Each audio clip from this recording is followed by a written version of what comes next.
कांदिवलीमध्ये झालेल्या मागी गणेशोत्सव गणेश मूर्तीचे अद्यापही विसर्जन नाही।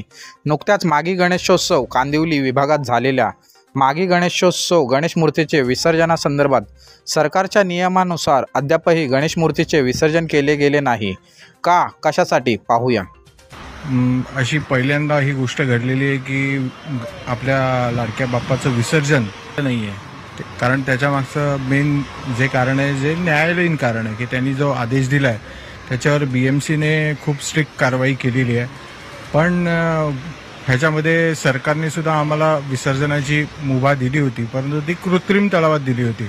परंतु इकडच्या मंडळांना ते मान्य नव्हतं की तुम्ही जो कृत्रिम तलावाचा पर्याय देताय तो काय योग्य नव्हता, कारण का मूर्त्या मोठ्या होत्या आणि तलाव छोटे होते।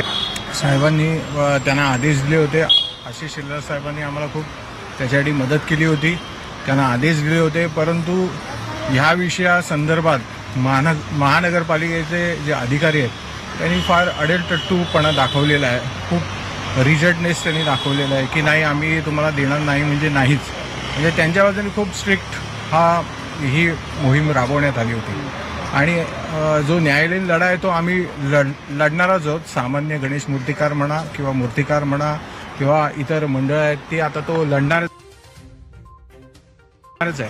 परंतु तोपर्यंत आता जो भाद्रपद येणार आहे त्या भाद्रपदासाठी मग आम्हाला कुठचं मटेरियल तुम्ही उपलब्ध करून देताय ते तुम्ही आम्हाला सांगा, कारण मग तोच जर परत मुद्दा। कृपया नवनवीन बातम्या पाहण्यासाठी आमच्या चॅनलला सबस्क्राइब करा, लाईक करा आणि शेअर करा आणि बेल आयकॉन प्रेस करायला विसरू नका।